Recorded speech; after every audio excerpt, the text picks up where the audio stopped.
Good afternoon and welcome. Good afternoon and welcome to the North Shore Outcomes Research Seminar and the 10th in our COVID-19 research series. Today, Dr. Melissa Handel will be joining us to present her research on using big data to address the pandemic, the National COVID Cohort Collaborative, or N3C. In addition, we will be joined by an expert panel, including Dr. Thomas Best, and Dr. Julian Solway from the University of Chicago, Dr. Carlos Santos from Rush University Medical Center, and Dr. Tony Solomonides from the North Shore University Health System. I'd like to start off and say a special thank you to our first responders and everyone working on the front lines during this pandemic. Also to our Director of Outcomes Research, Dr. Bernard Iwikman, and all of the program directors, as well as the leadership at North Shore University Health System for supporting this seminar series. And I'd like to introduce Rachel Brewington, who is the facilitator for this seminar. And my name is Sean David. I'm the Program Director for Translational Science for the Outcomes Research Network at North Shore.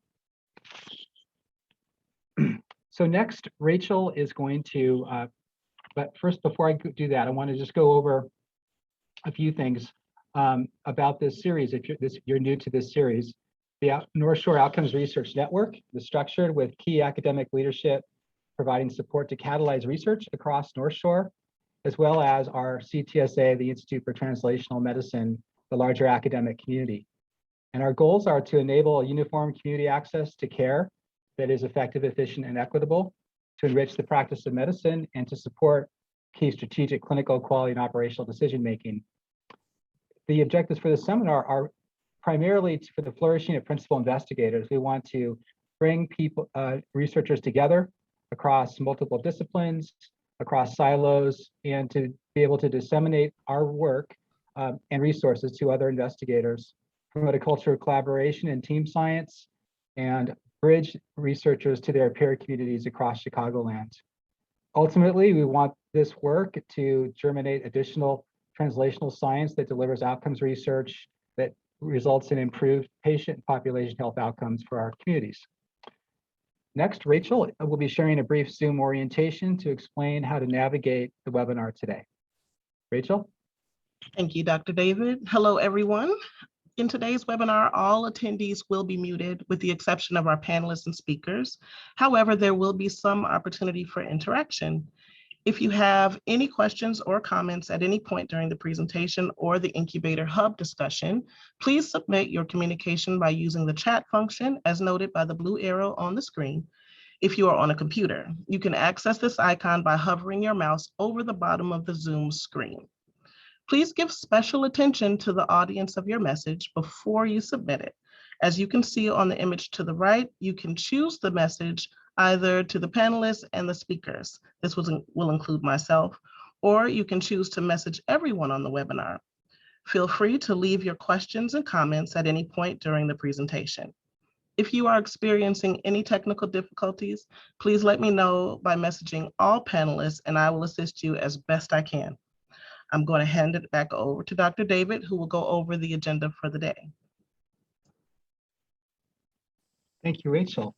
So the agenda for today will start off after this introduction with the presentation by Dr. Handel, and that will run for about 30 minutes, during which we really encourage you to submit your questions in the comments box at any time, beginning at the start or towards the end of the lecture, so that we can then call on those questions during the Q&A session, which begins at 3:40.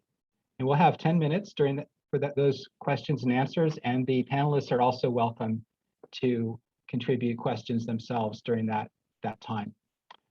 Following that, we'll have our Incubator Hub expert panel discussion, where we have our experts and our guest speaker discussing some key clinical implementation dissemination questions from this work. And then we'll have an opportunity for some closing remarks. We'll send a link to an evaluation, as well as a YouTube video of today's seminar.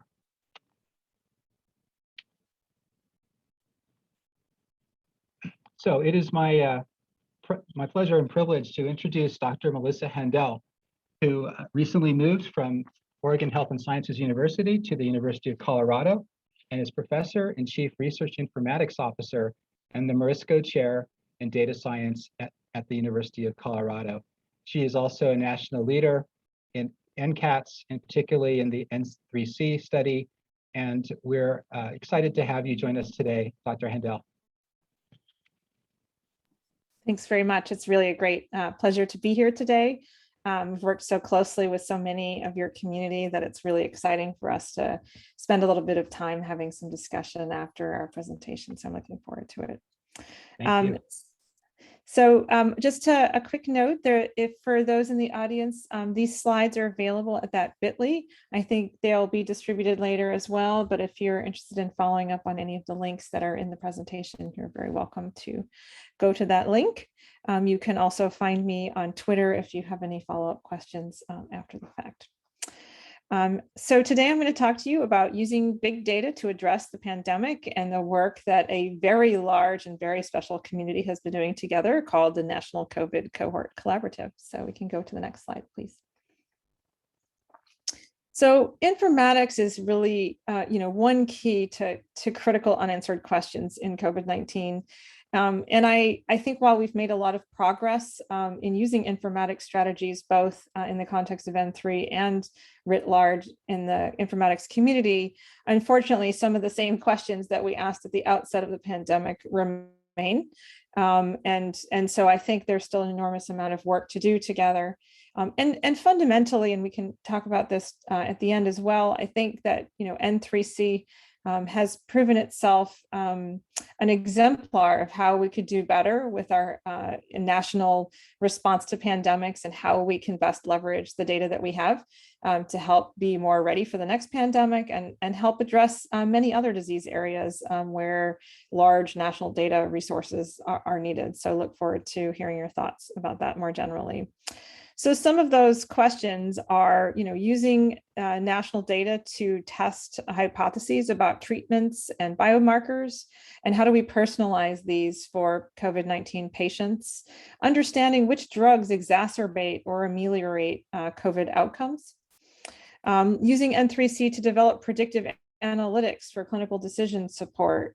How can we best leverage these data to help support the use of predictive algorithms in all settings, not just those that participate within the N3C, such as, for example, how do we distinguish between acute COVID versus MIS-C early in the course of the disease? And how do we predict acute COVID-19 severity early in the course so that we can be prepared to assist with those patients?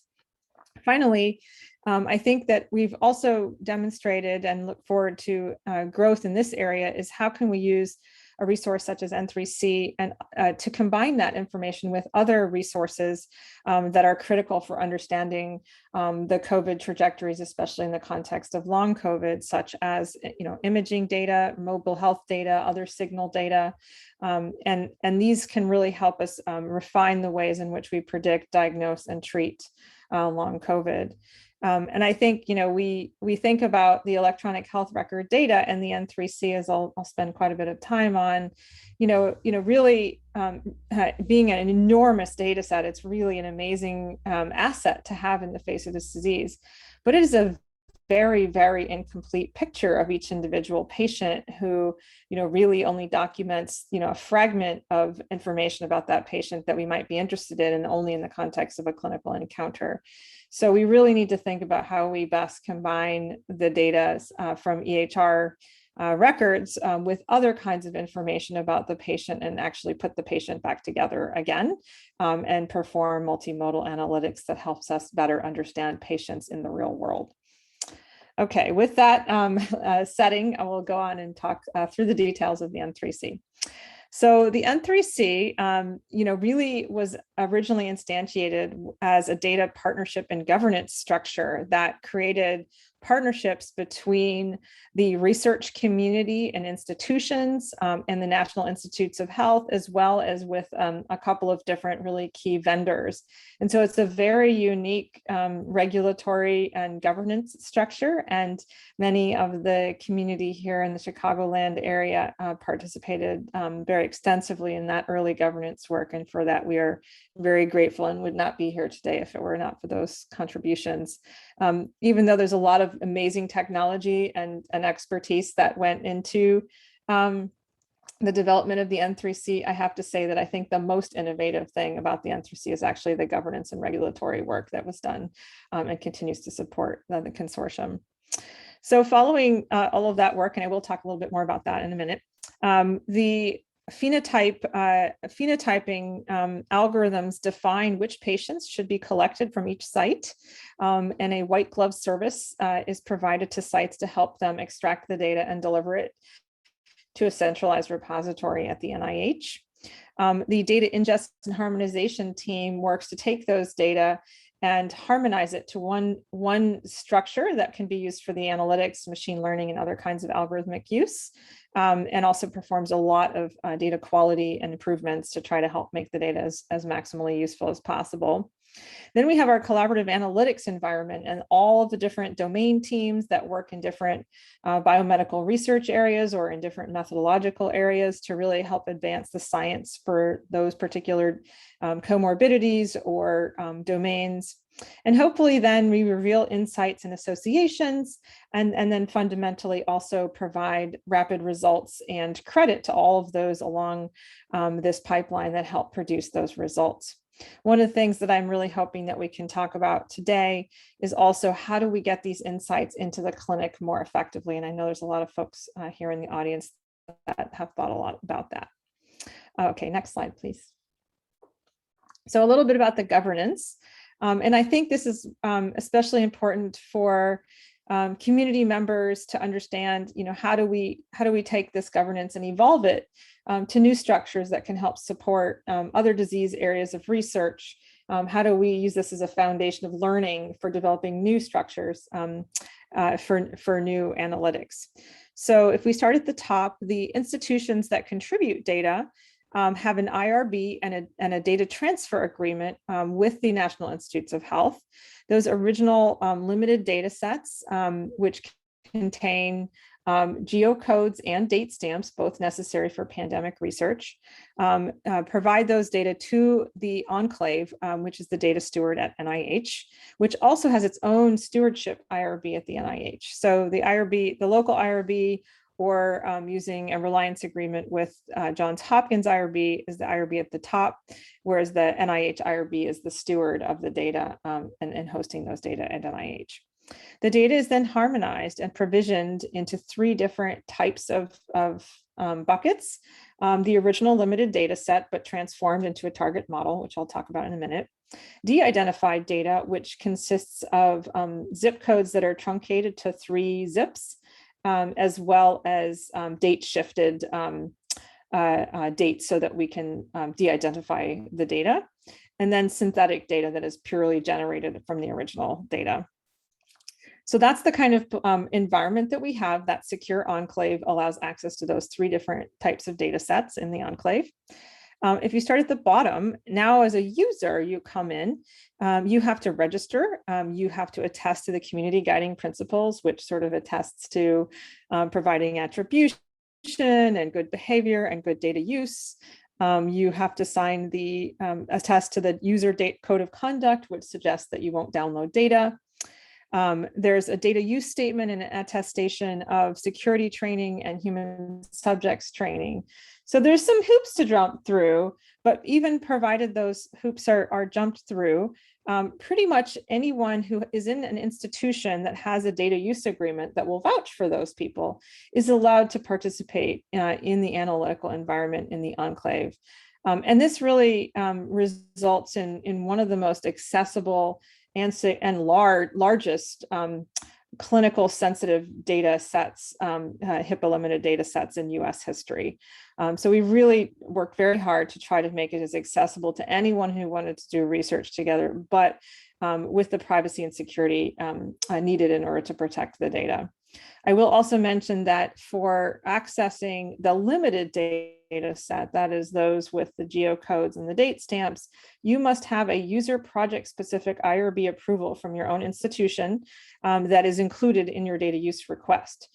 We have found that a lot of the science that is needed does in fact need those geocodes and date stamps, but you have to really be able to well justify the need for those. And so trying to help users distinguish between when they actually need those those attributes versus when they don't, so that we just overall reduce risk by pushing people to the de-identified data if they don't actually need the limited data. So that's kind of an overview of the big picture of how the sort of governance works. And there's many details that are not shown here about attribution and provenance and data download policies and lots of information on our website for those who are interested further. Next slide, please. So just wanted to talk again about and brag a little bit about the largest public HIPAA limited data set in US history. The community is very proud of this fact. We are up to 65 different institutions that are released in the data set. And we actually have, I believe, 88 institutions that are signed with data transfer agreements. It's a little confusing because one of those institutions is the OCHIN organization, which has over 100 individual sites, largely safety net sites. We have worked very hard to engage institutions from across the nation. You can see we're still missing a few states. So if you know anyone in those states who might be interested in participating, we would be really grateful to help with the engagement. We really want the cohort to be representative of all Americans, and so have worked to engage rural healthcare communities and other other disadvantaged communities to make sure that we are reflective of the nation. So at present, we have 7.9 million person records in the enclave, with over 2 million COVID positive cases. And there's a lot of metrics over there on the left. And I think maybe one of the more interesting one is actually, and we'll come back to this later, is the 432 million visits that are represented. So that's a lot of clinical interactions relating to COVID that are present here in the enclave. Next slide, please. So again, this is just illustrating the demographics reflecting that diversity. Again, there are lots of details on our website, but we have a not quite perfect gender split, but we have some unknown genders. The age range is also quite distributed, similarly for race and ethnicity.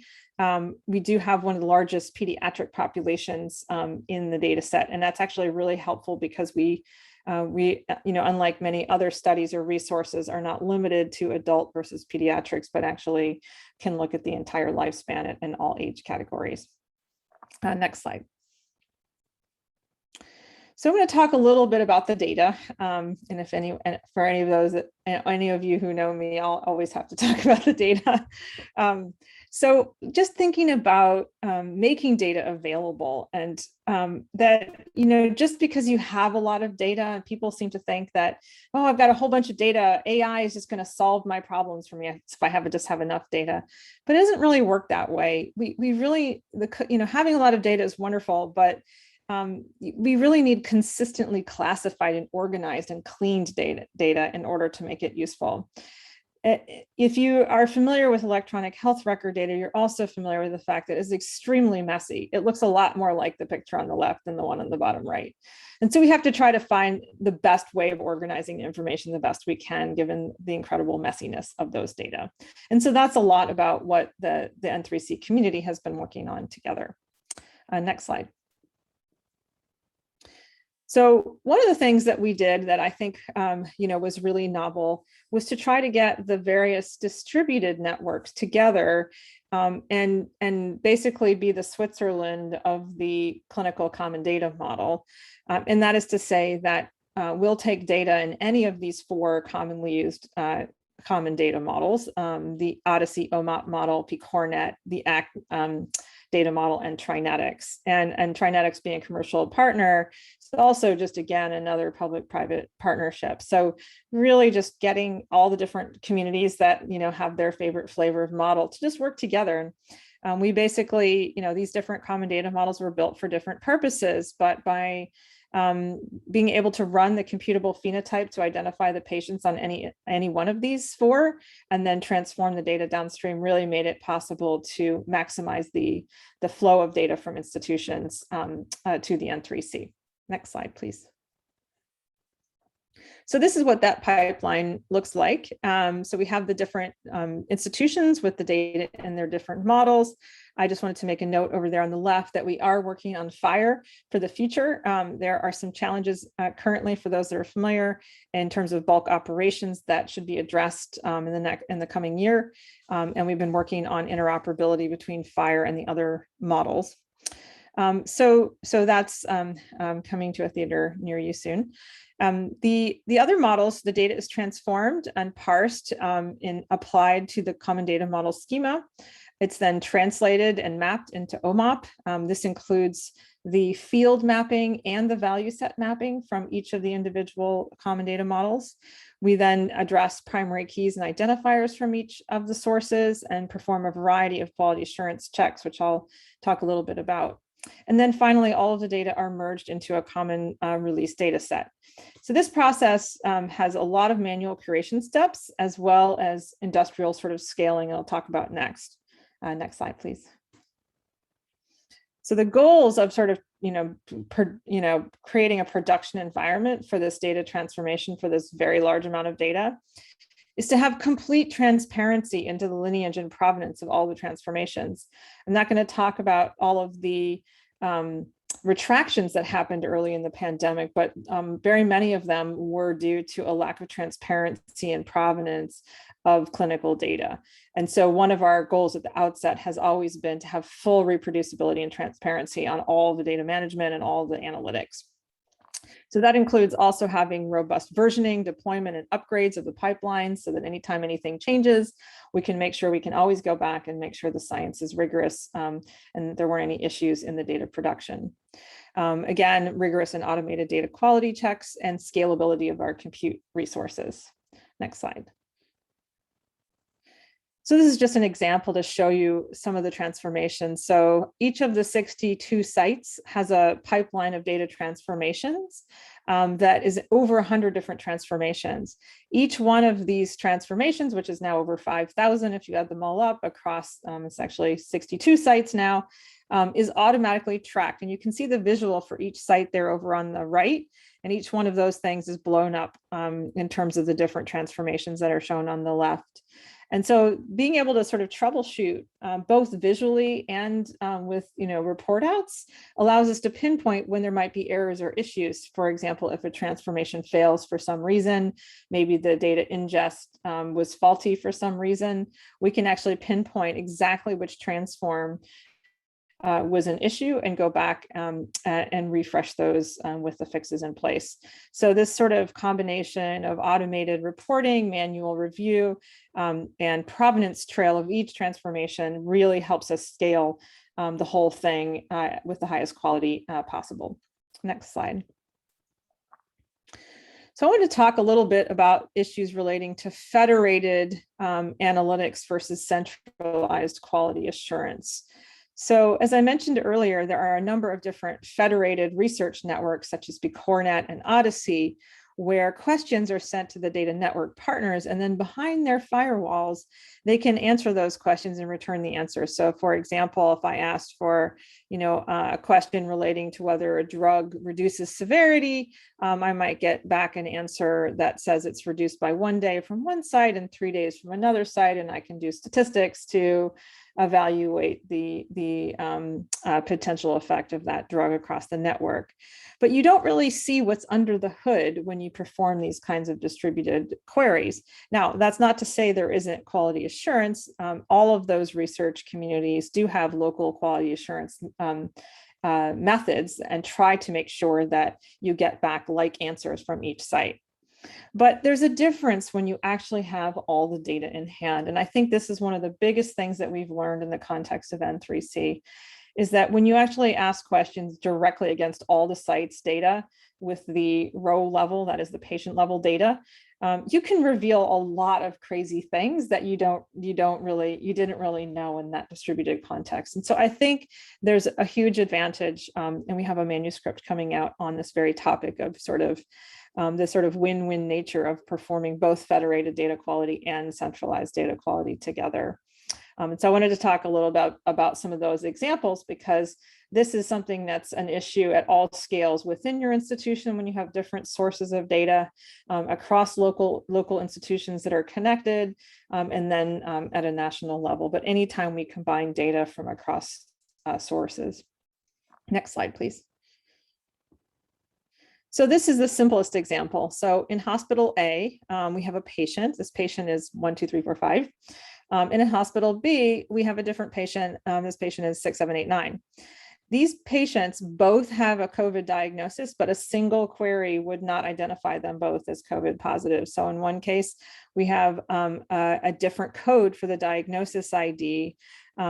We don't even use the same date structure for these two different records. So having to transform the dates. Now, this may seem trivial until you realize how many variations on things as simple as a date you might actually find across the network. So what we try to do is try to correct for all these different things. We map the diagnoses all to a common structure so that we can capture all of the patients who are diagnosed with a positive COVID test or antibody evaluation, and then also fix all the dates to be aligned so that we can query them in a common way. Okay, next slide. So this is a more complex example, and this is work that was led by Richard Moffat at Stony Brook. And what he's been working on is really thinking about how do we fix all the units. So if we look over there on the top and we look at, these are just usage of the different types of units in the different contexts of different labs. We have grams, kilograms, milligrams, no matching concepts, ounces, percents, pounds, and the list goes on, right? And basically, if you look at the top, the original values just vary enormously across the site. So for example, the use of milligrams is really, inconsistently utilized even within a site, let alone across sites. If you look over there on the right, the things that are in green, the light green color, are the labs and other attributes that have data in using its proper units. So for example, if we have pH or BMI or hemoglobin, those units are fine. But by understanding how to make the transformations of the units, we can actually rescue data. So for example, if we see a baby that weighs 100 pounds, we know that's an issue. We can transform that back into something we expect, such as, grams or decigrams or what have you, right? And so for each type of measure, we create an inference mechanism that can rescue those data and transform them back to their proper common units.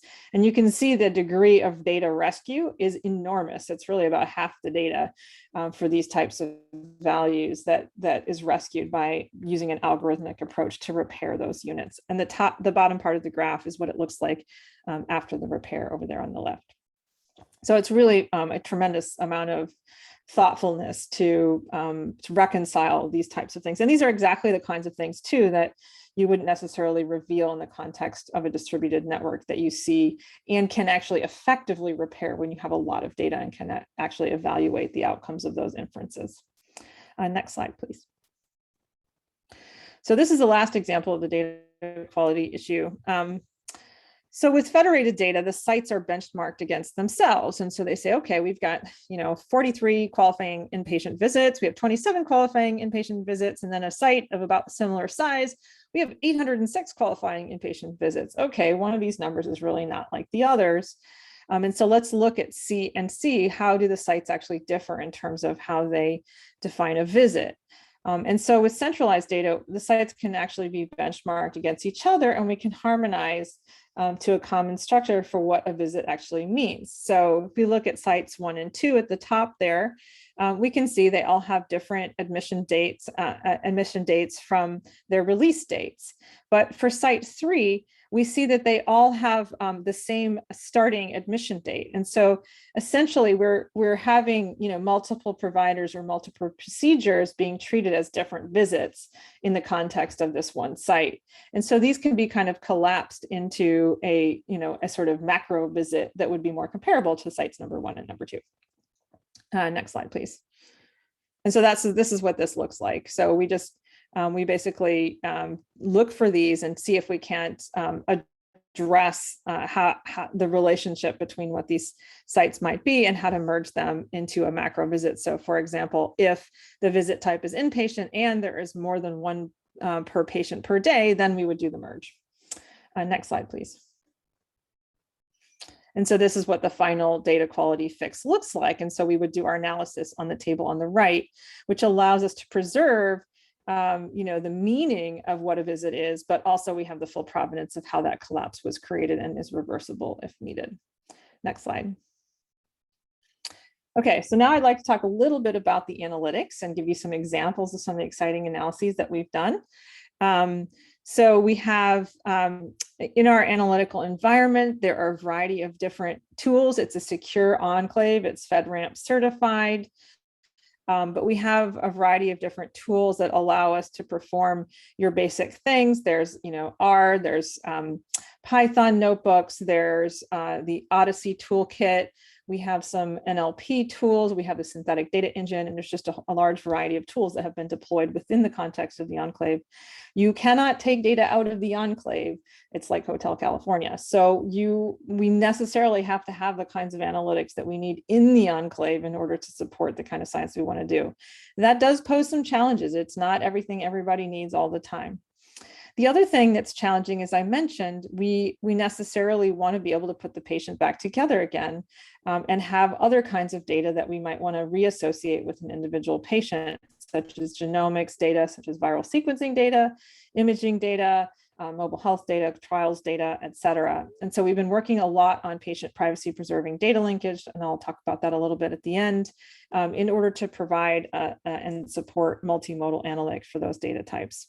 So the enclave provides secure, reproducible, transparent, versioned, provenanced, attributed, and shareable analytics on a patient level EHR data resource in an unprecedented manner. So really, collaborative analytics that's fully reproducible on sensitive data at scale is unprecedented in our country. So this is a very exciting environment. There's a lot of work to do. It's not perfect, but it is really a milestone for the informatics community.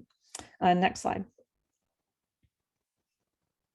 So this is just to really kind of highlight the attribution. So one of the challenges and the rewards, I think, of working in this environment is that we necessarily, it takes a village. It's a bucket brigade. One person creates a code set or an algorithm and another person uses it in their analysis. And then the results of those might be used in a downstream analysis. And so out the other end is really the work of very many hands.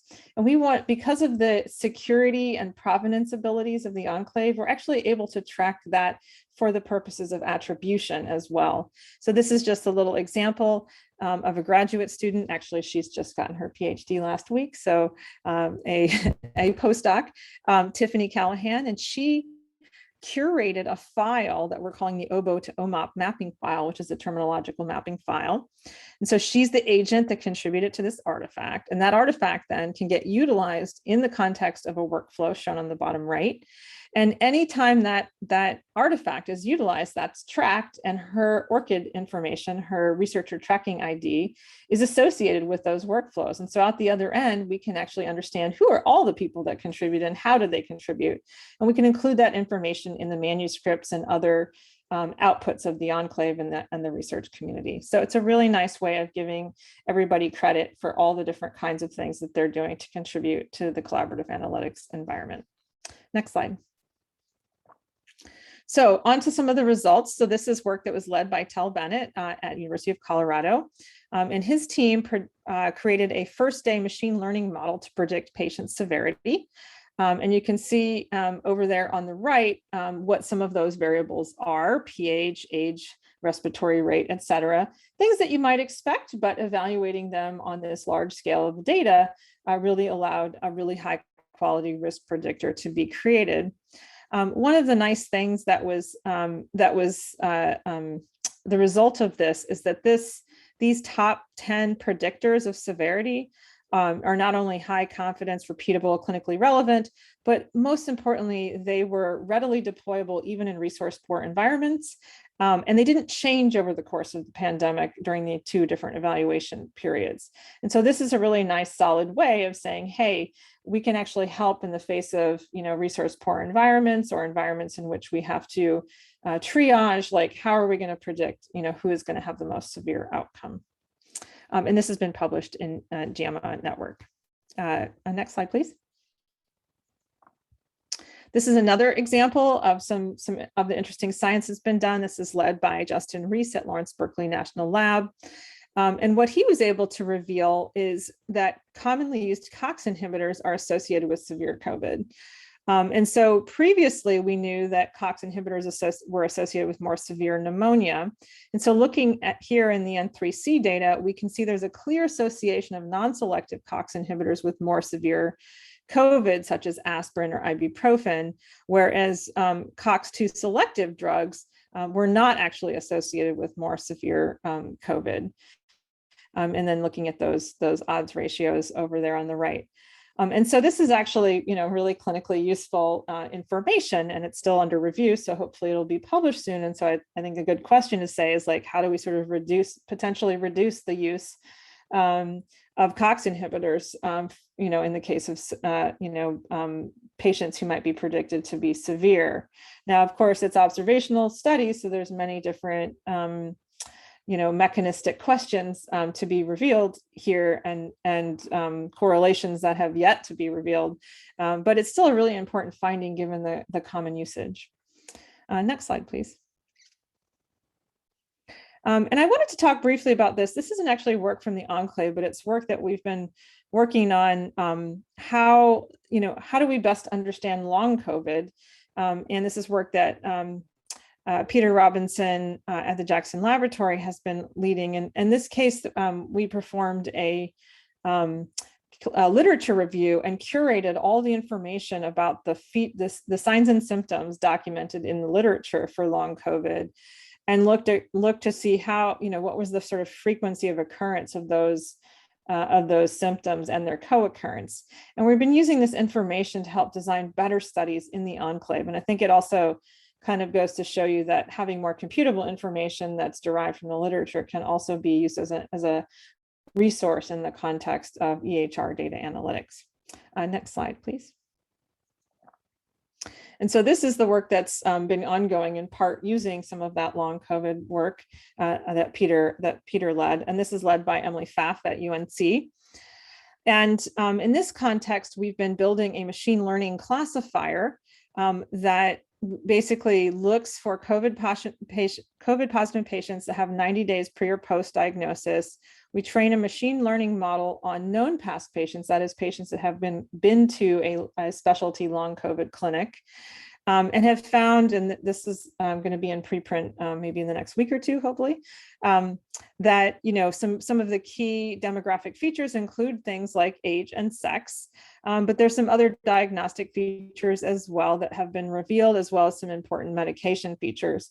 And this is really letting us identify who is a potential long COVID patient for the studies that are all being launched right now as part of the Recover Consortium and in other contexts, as well as to build a risk predictor for long COVID so that we can start to work on preventative care regimes for those patients. And when we run this particular classifier, we have over 220,000 patients in the Enclave that would be probable long COVID patients. So it's a very large cohort to try to understand what I anticipate to be multiple molecular mechanisms and multiple disease classifications for long COVID. Next slide, please. Okay, so this is really important work that's been led by Sharice Medlock-Brown at the University of Tennessee and in collaboration with your own Dr. Solomonides. And so I wanted to make sure we highlighted some of this really exciting work. This team has been working on understanding social determinants of health and how they have influenced COVID outcomes. And so they've looked at different county incidences. So looking at things such as COVID policies, social and resource deprivation indices, access to healthcare, population density, shelter in place behaviors, essential worker density, demographics and racial diversity, and health status. And you can imagine that to try to evaluate bringing in, and they really pioneered how we bring in external data sets to do the combined analytics of these types of, public health or public information data that can actually help us reveal some of these patterns, that it's really exciting that we've done such a good job of having a diverse cohort within the N3C enclave that can be combined with these social determinants of health data to support the kinds of analytics that Charisse has been leading. And so you can see some of the results here, looking at the date that the COVID-19 was first considered in the county, looking at a 30-day time period for impacts on social determinants of health on incidence and mortality in those counties. Are they associated, are the social determinants of health associated with higher rolling average rates? What happens if we actually control for some of these social determinants of health? Does this actually contribute to the incidence rates? And basically, this is really leading, hopefully, to improve public health interventions such that, all communities can have the best possible chance in the face of public health threats such as COVID. Next slide. So just a little bit about the patient privacy preserving record linkage and what it enables. And also this is for you all to think about how we might realize some of these features in your local community as well as with the national community. So the PPRL satisfies numerous regulatory requirements. It's linking data across sites, but it's continuing to keep the data de-identified. There's no identity to be reversed. It's HIPAA compliant and no PII or PHI is transformed. But what it really enables, and it's really a wonderful strategy, is it enables the multimodal data analytics I've been talking about. It also enables patient deduplication, cohort discovery, and prospective observational data linkage. And so we're pretty excited about being able to implement this and have been piloting it with a number of different systems, such as CMS data, national death data, and a variety of other data that's really been lacking in the electronic health record, as well as multimodal data, such as the viral genome data. Next slide, please. So I just wanted to thank all of the sort of key contributors to the work that I've presented today specifically. I've mentioned many of the folks over on the left, but I also wanted to thank very much Dr. Chris Shute and Dr. Ken Gersing at Johns Hopkins and NCATS respectively. They have been my daily partners in realizing the N3C. And similarly, Anita Walden and Julie, who moved with me to the University of Colorado and have really helped coordinate the whole community and all the operations and infrastructure relating to the N3C. And then the next slide. And this, I just wanted to highlight as another thank you. This was our marker paper last summer, and it went to the journal JAMIA. And I think at the time, the journal JAMIA had never received a manuscript with this many authors on it. There were 199 authors, and it took over a year and over 27 nagging emails to help them get all of those authors indexed in Medline. So, while we might think about genomics as being team science, clinical informatics has never really been in the realm of team science, but I think N3C has really changed that, and that's evidenced by the journal JAMIA being able to publish all of our authors in Medline. So with very many thanks to the whole community here. Thanks very much. Thank you so very much, much. Dr. Mandel. I'm going to hand this over to Rachel. Thank you so much for that valuable information. At this time, we can take a few questions from our listeners. As stated earlier, please input any questions in the chat box by addressing it to panelists and attendees so everyone can be involved. If all questions are not addressed, please feel free to contact Dr. Handel at her email shown on the screen. Okay, I'll take the first question here. Thank you. This is from Thomas Best. Thank you, Melissa, for the depth of this wonderful talk so far. I am curious if you have lessons learned from N3C thus far on how to better support and encourage the original data contributors to improve and standardize their data quality and vocabularies. That's an excellent question. And I think, one of the things that's been really wonderful is for, in the context of the distributed networks, you often don't get, you have your local data quality tools that you run, but you often don't have the context of seeing your data amongst that of others. And the reality is all sites are good and all sites are bad. But by comparing with each other, and we do this in an anonymized way, we don't actually refer to sites, we give them numbers so that we're not really judging anybody. But we can see where different sites are having different kinds of issues and provide that kind of feedback back to them. And those kinds of reports, like the one I showed for the units, can be provided to each site. So what the end result is that, people ask, I put my data in, what do I get back out of it? Well, one thing we really, really hope you're all getting back out of it is improved local data quality by seeing the outcomes of those fixes that we're having to make in order to make the data conformant and improved. And we really would love to know and hear the stories about how those improvements have really resulted in local improvements for your own data analyses, for your own inner workings of your hospitals and communities. So I think that's really one incentive, is there's nothing like a little peer pressure, if you will, to kind of see how your data looks in the context of others. So that's definitely true. I think the other thing that has really been helpful too is that when, a lot of times it's the same folks who are involved in the data contribution as it is in doing the data analytics. And once you have a real scientific question that's hard to answer because the data is not what you want it to be, like we're missing, why do we have so few patients on X drug when we know that's not true? There's got to be a mapping error somewhere along the way.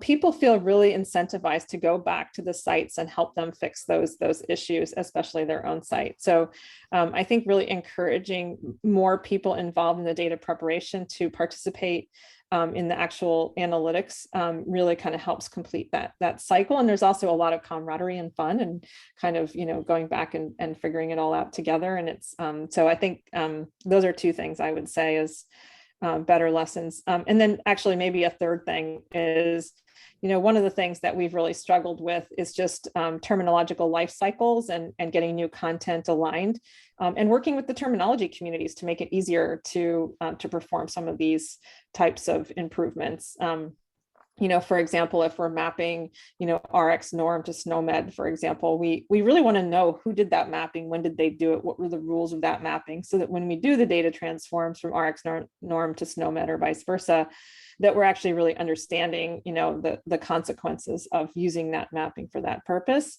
And there's very little transparency around how terminologies are mapped to one another anywhere, let alone in N3C. And so we've been having some great conversations with the terminology community and the Odyssey community in particular about how to do a better job of that so that we can have more reliance on those transformations and those terminologies. Okay, thank you. Our next question is from Dr. David. How did you manage to get NIH, Hopkins, and all these institutions to agree on a common governance plan? This must have been unprecedented. Yes, I do think it was unprecedented. So I would say maybe a couple things, and I might hand it over to Dr. Solway, who has been a key participant and advocate in all of those discussions since the very beginning. The first thing I would say is I don't really give up very well, even when I probably should, because we were having a pandemic and the community needed to be working together. And, if we can't figure out how to work together in the face of people dying at this scale, then there's something really wrong. And I think there's a lot of commitment on part of everyone, including NIH, to try to figure out how to overcome those regulatory barriers and those sort of just quite frankly, old-fashioned ideas about data sharing and collaboration that just, it's really sort of broke free of some of those things in the face of a pandemic. And, I think, it's a sad thing to say, but that's the silver lining here is that it took a pandemic to get this to move. But now that we've shown the precedent, hopefully it can become the new norm. I don't know, Dr. Solway, if you'd like to comment on that. I think you answered that very well. I would just note that I think in our own institutions, we've seen collaborations arise really rapidly and very generously. Parallel, although not in the scale of N3C, the spirit. Okay, I'll take our last question here. This is again from Thomas Best. Do you have some examples of how investigators have uploaded and linked external data to N3C data? Examples with non-person identifiers and person identifiers are both of interest, and we do not have examples yet. What do you think the future holds within N3C for such linking possibilities? So we have many examples of external data sets that are non-patient identifiers, and I can I'll put a link in the chat to the list of those, and there's a request form to add others. And that's been really exciting. And one of the main reasons I wanted to show the social determinants of health work is that's been one of the main use cases there, is to really be able to bring in things like record codes and social determinants of health related data sets.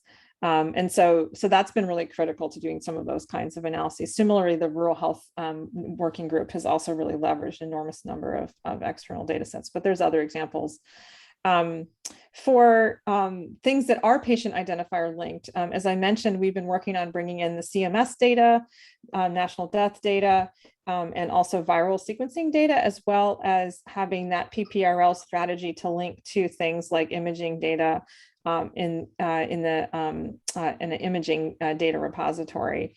And there's a variety of different efforts now. NIH is very excited about the PPRL and linking to things like All of Us and BD Catalyst and other resources that can allow sort of, if we have consented data, in All of Us or in BD Catalyst, that can we do the kind of multimodal analytics that would allow the pushing of certain types of results or content, into and out of the enclave, with the understanding, though, of course, that the regulatory agreements that we have in place for the enclave do not allow any data egress, although we do have summary level information. So those summary level information can be pushed out, and other kinds of data linkage can be pushed in order to support those multimodal analytics. So that's obviously a lot trickier. And I think there are increased risks of re-identification anytime you bring new data sets together with patient identifiers, but that's part of what the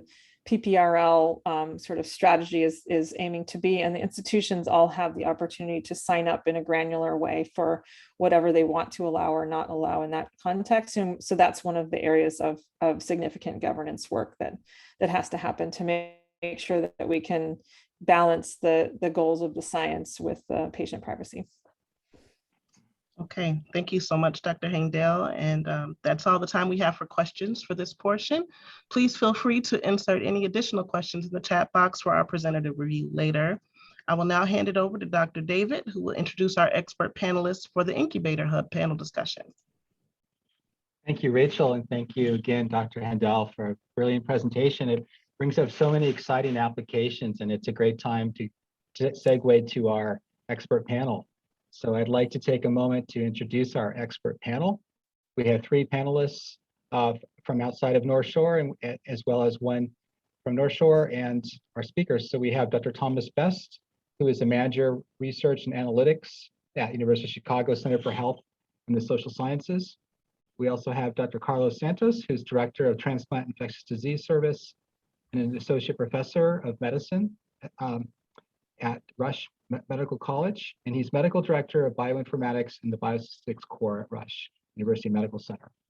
We're also joined by Dr. Anthony Solomidis, who is program director with the Outcomes Research Network for Biomedical Informatics at North Shore University Health System, and Dr. Julian Solway, who is the Walter Palmer Distinguished Service Professor of Medicine and Pediatrics and director and co-PI of the Institute for Translational Medicine, RCTSA, Dean for Translational Medicine for Biological Sciences Division, Vice Chair for Research in Department of Medicine, and Chair of the Committee on Molecular Medicine at the University of Chicago. So we are excited and privileged to have this panel here, which is really covering the landscape of leadership in NCATS and N3C.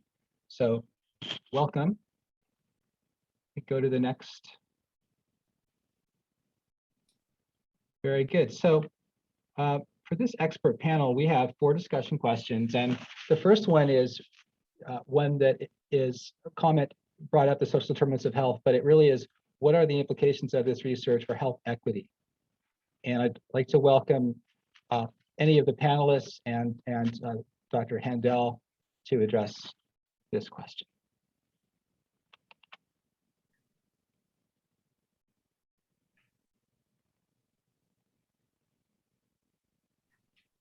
Well, Tony, would you like to speak? No, go ahead, Julian. Okay. So health equity is served when everybody has an equivalent opportunity to benefit from advances. I think that N3C is a mechanism to develop new knowledge, but whether or not it will advance health equity per se, I think that it is constrained by the same limits to health equity, the barriers to health equity that we see in other systems. What N3C is not suffering from is a disproportionate exclusion of portions of the population, underrepresented groups, and that's really, really good. But it certainly is my hope that by at the N3C level, there's a great deal of attention to health equity. The issue will be, will the new knowledge produced go into a system that's not sufficiently focused on health equity. So short of societal change that would represent justice with health equity, in terms of health equity research, it seems that there is some potential, though, to move the needle if some of those linkage resources and other data enclaves are perhaps harvested to get the kinds of metrics that might get us closer to measuring interventions and other types of investigations. Any thoughts on the research side of the health equity coin for any of you? Well, there's been such a good collection of evidence to guide, perhaps to guide policy in the future. This is, I mean, you know, in the light of a national tragedy, the response that science and N3C have staged is a magnificent ray of light. But there's still a lot of work to be done to translate the findings into policy advice, and then, you know, lobbying for that policy to be further developed in DC. I participate in the American Medical Informatics Public Policy Committee, and it is very hard work moving the needle on any of these issues, even though there is often, you know, good intentions and an interest. The polarization often, you know, is what you come up against.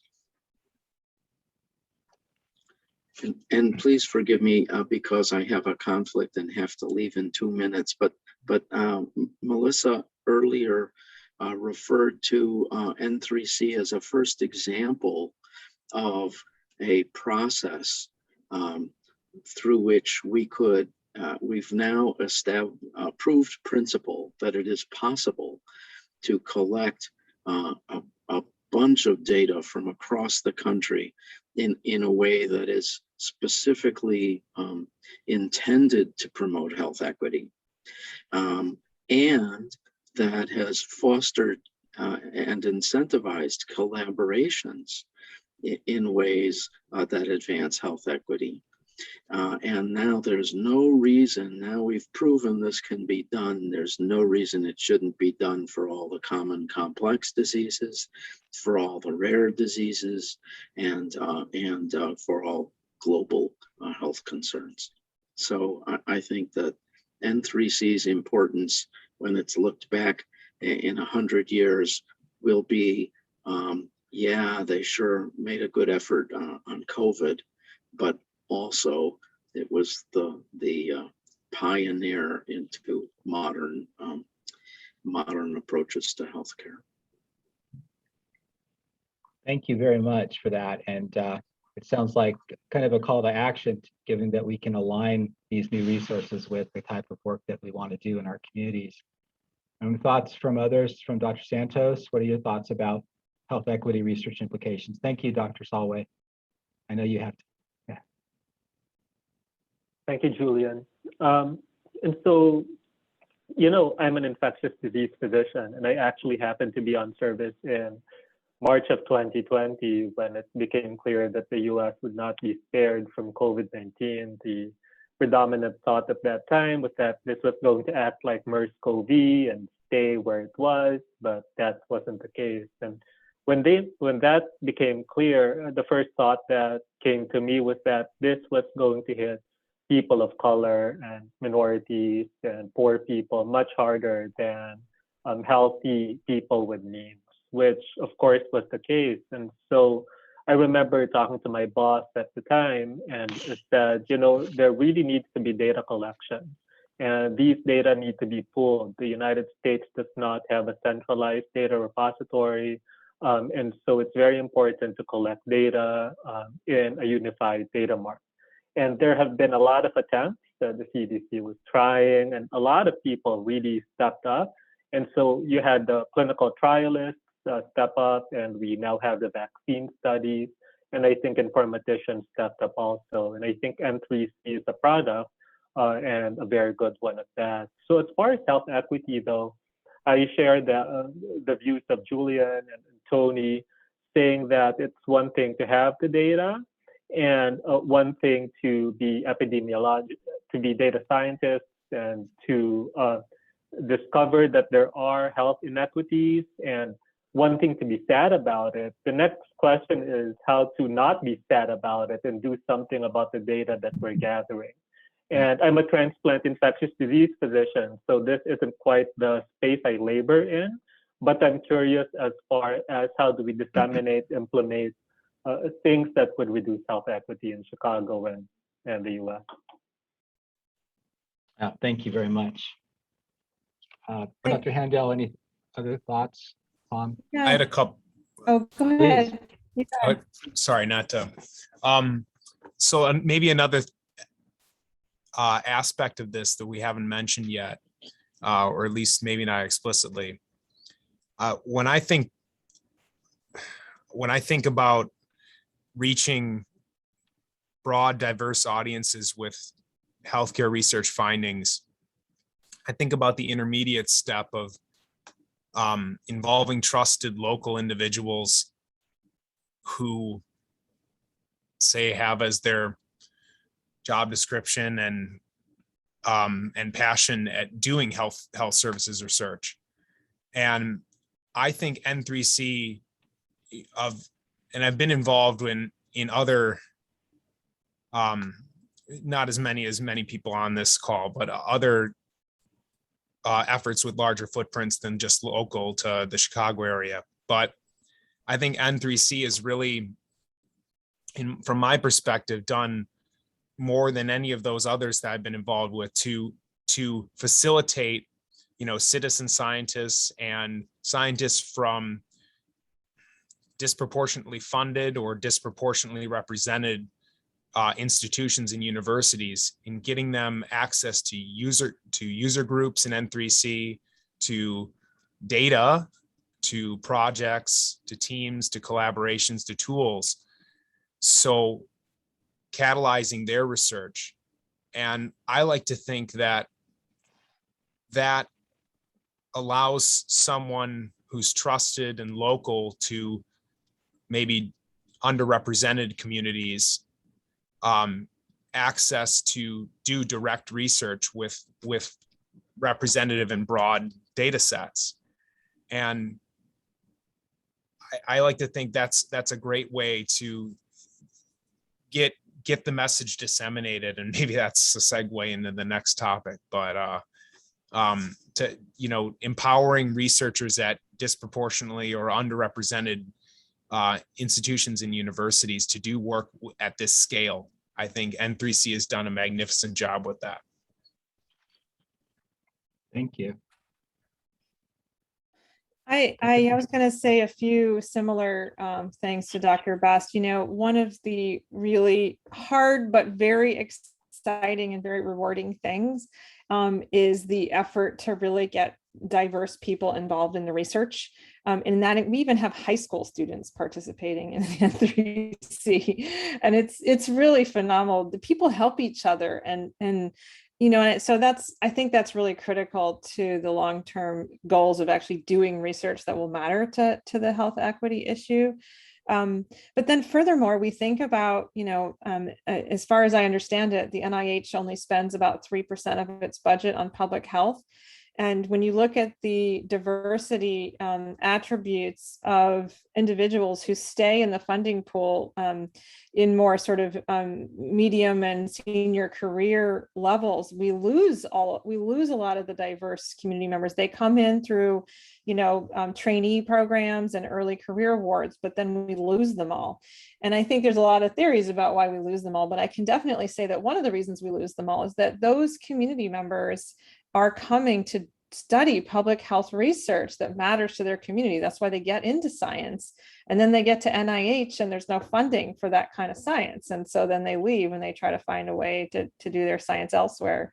And so I think, having more demonstrable, outcomes that where we are really supporting the community to do this kind of public health research, and that the community itself is that diverse community, is really going to push on our funding agencies to make sure that we actually have funding for more of this type of research. Thank you. Yeah, I'm sure that's right. And how this can change that so that there are ladders and funding opportunities for people doing community-based work is such an important question going forward. But I think it kind of segues into this next discussion question, which are, what are the implications of this research for how we can better take care of our patients in our communities? Dissemination, implementation, but really, can this help us to better implement preventive and treatment for our patients in an equitable way? And I know we spoke before the seminar, Melissa, about this topic, but it seems like there's a lot of partnerships that could develop to leverage these data. What are your thoughts about these implications?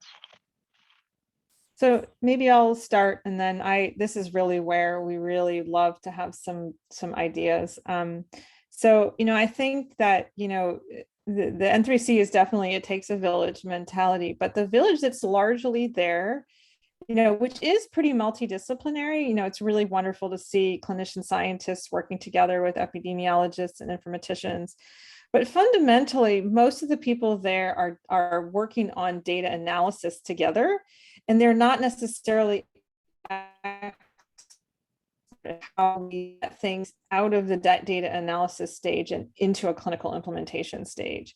And I feel like that's an area that we've really been lacking, is like, how do we decide that any of those outcomes that I just presented today are worthy of implementation? How do we get them implemented in all the hospitals? If the risk predictor works, let's get it in, let's figure out how to get it deployed. And instead, because we live in this environment of not only is our data a patchwork, but our implementation of how, our policies and our strategies for patient care are also very much a patchwork. And so how do we sort of streamline and think about the implementation of the most salient findings in a more consistent and systematic way across the nation? Thank you. I'm not a clinician, Go ahead. I should be careful what I say, I guess, but one of the things I want to do for us to do at North Shore, where a lot of people are working towards putting together a coherent response to long COVID, is to use the work that Peter Robinson has done, Melissa spoke about, and see to what extent we can leverage that and use the human phenotype ontology to to streamline at least the data that we have internally and understand it in a way that gives us some guidance on clinical response going forward.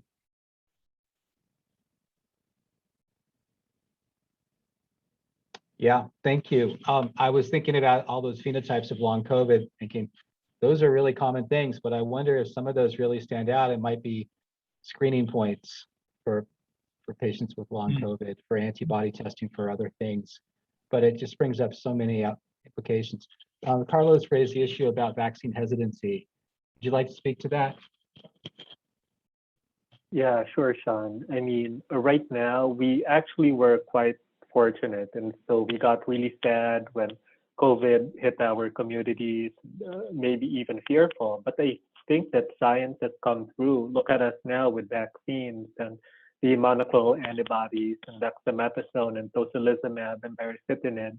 We now have a whole suite of tools to control this pandemic. And now it's a challenge of actually implementing these tools effectively so we could be not so much done with this pandemic as much as get it under better control and for the most vulnerable of people too. And so I'll pick on vaccines because it really is an important tool. It's not the only tool, but it's an important tool. And so I think a challenge is we know that vaccines work. We know that it's 90% effective. We know that it's safe, but then getting it into the arms of people has been difficult.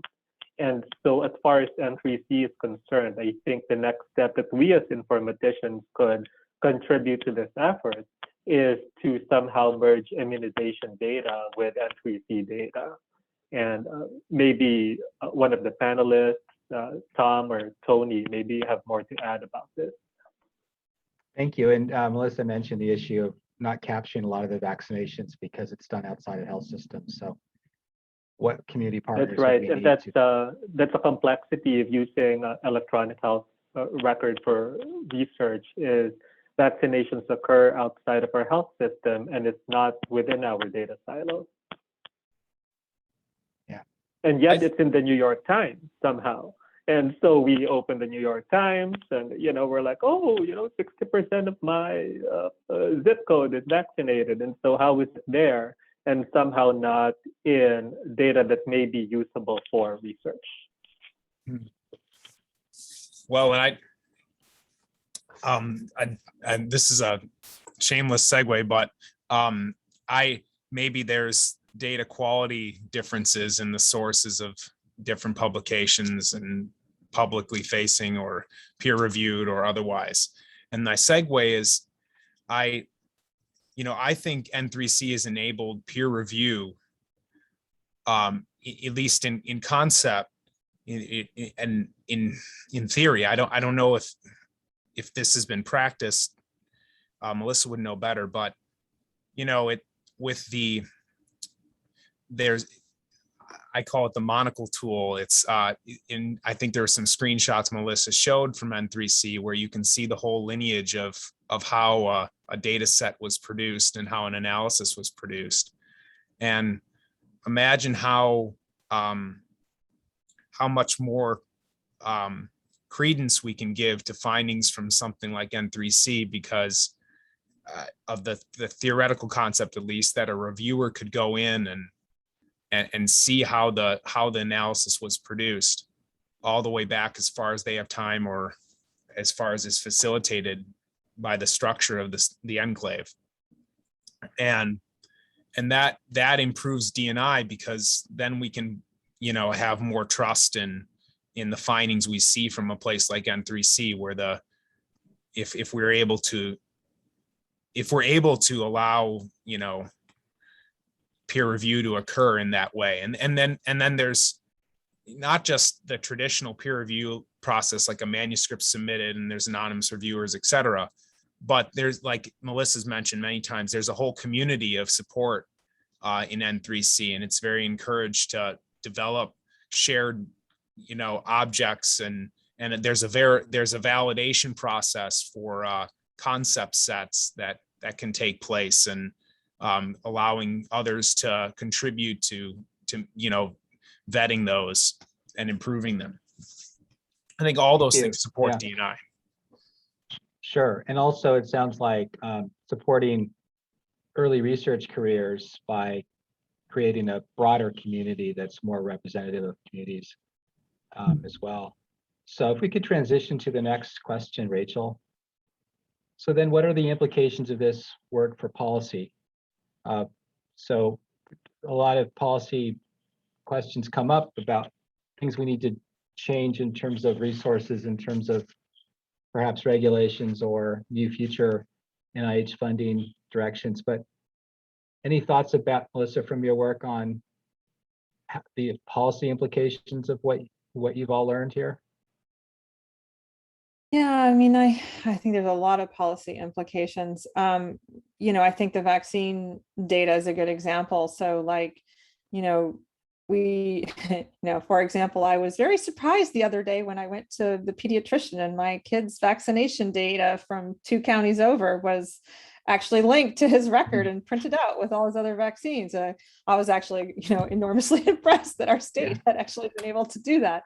But not every state is able to do that. Not every state has that functionality. And so I think when you think about like how we're monitoring public health, policies like this, like you must have the states must be able to produce reports on every individual that's vaccinated in the same format at the same frequency. Just simple, straightforward policies like that have never really been realized at a national level. I mean, it's not to say there aren't some policies in place for such things, but they're still very, very inconsistent and do not take into account the quality of the data or the use of the data. And so I think we're going to start to see more movement on some of these things. The other thing that's been happening, just not necessarily related, is just, there's a lot of talk within the, congressional committees on the HELP committee with ARPA-H, with the Cures Act, all about like data and infrastructure and pandemic readiness. And so I think there's an increasing interest in policies that will better support this kind of data sharing and analytics. And one of the challenges for the policies in creating a national infrastructure is really that the institutions really participated in the N3C because they wanted to save lives. And they thought this was one gamble we can take to try to save lives. And whether we've saved lives or not is unclear, but we've at least learned more about COVID-19, and that eventually will save lives. But fundamentally, institutions are not in the business of shipping their entire electronic health record data to the government. And part of the reason for that is the indemnification. So if that data has a breach out of the NIH system, it's the institution that's on the hook for that. We are never going to create a national healthcare data infrastructure until we can change that policy such that the institutions have an incentive to share their data for public research without being indemnified. And then right now they're incentivized to share with private organizations. So we're constantly, thinking about sharing data with commercial pharma for doing research. When it comes to public health research, that indemnification policy is really an enormous barrier to the future of using, electronic health record data from across the nation for public health.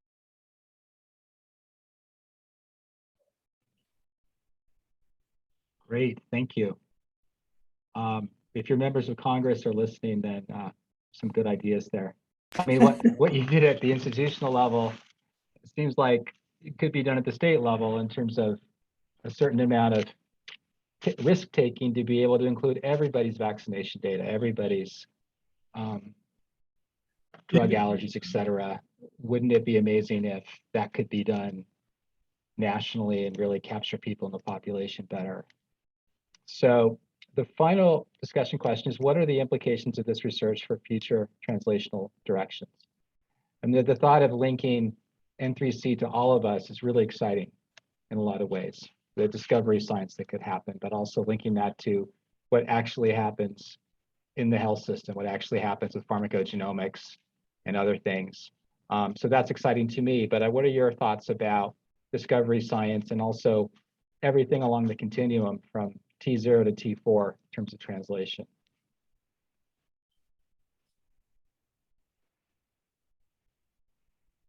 think this speaks to Julian's earlier point that it could well be that in the long run, N3C will be remembered not so much for its work on COVID, wonderful though it's been, but for the paradigm shift that is brought about in the way research is done.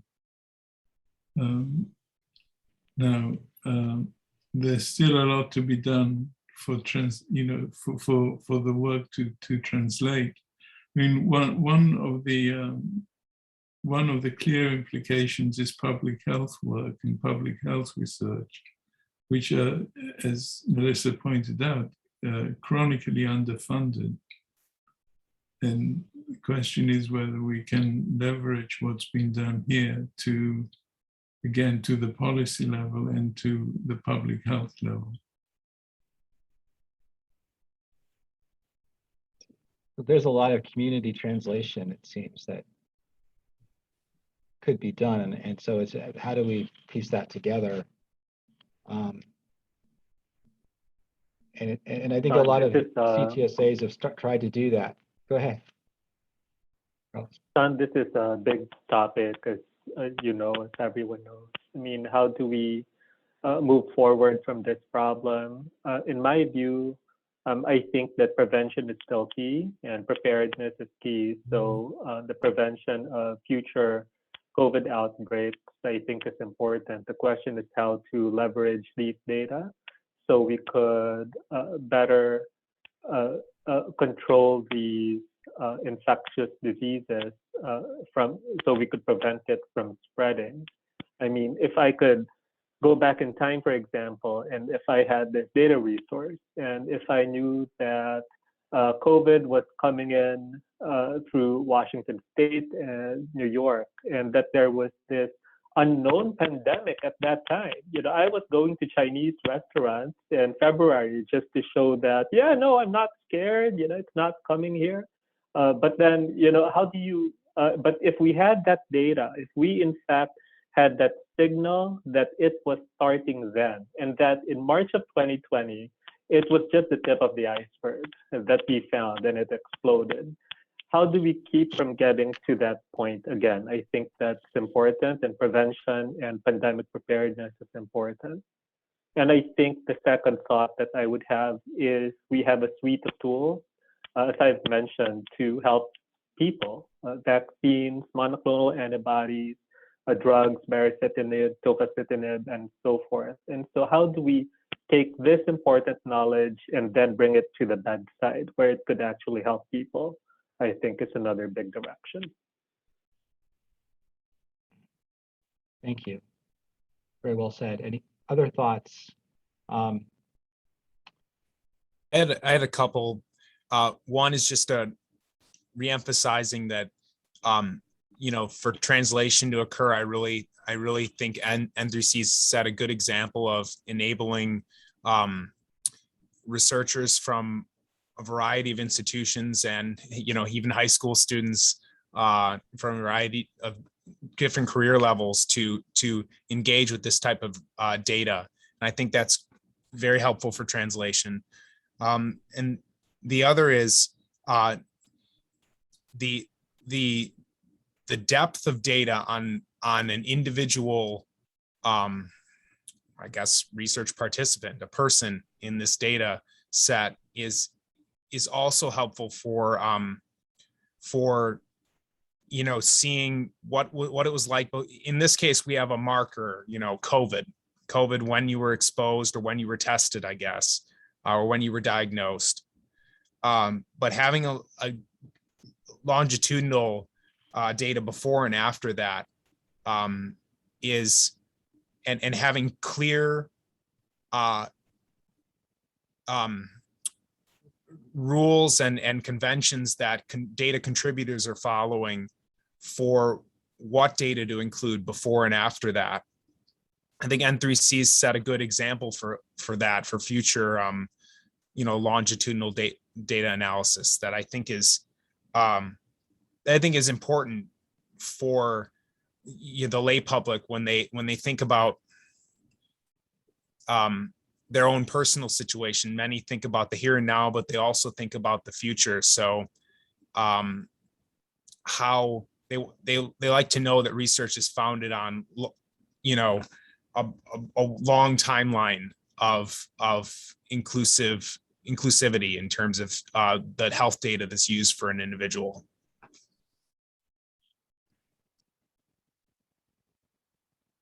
One thing that we've been working on is,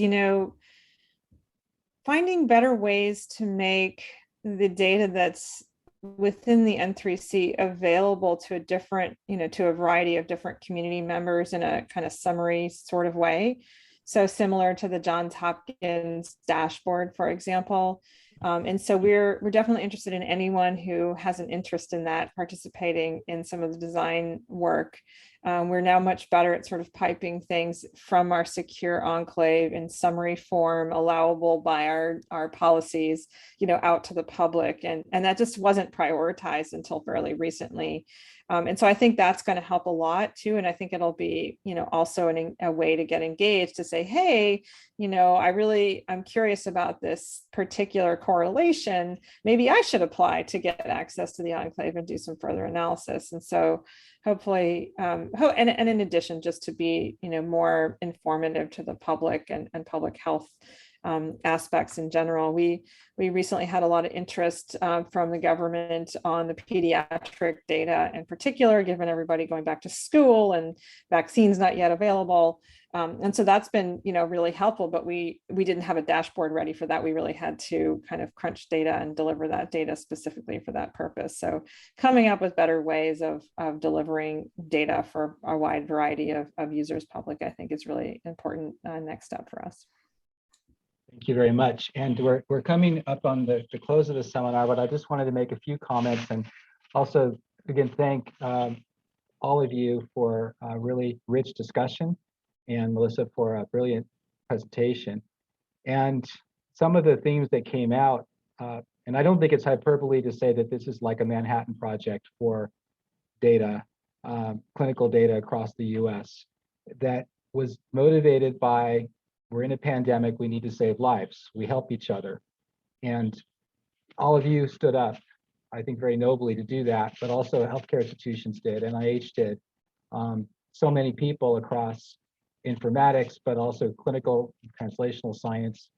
And I find that very inspiring. And I think the motives were really based on our communities are devastated, and the people who can afford to be devastated the least are being devastated the most through this.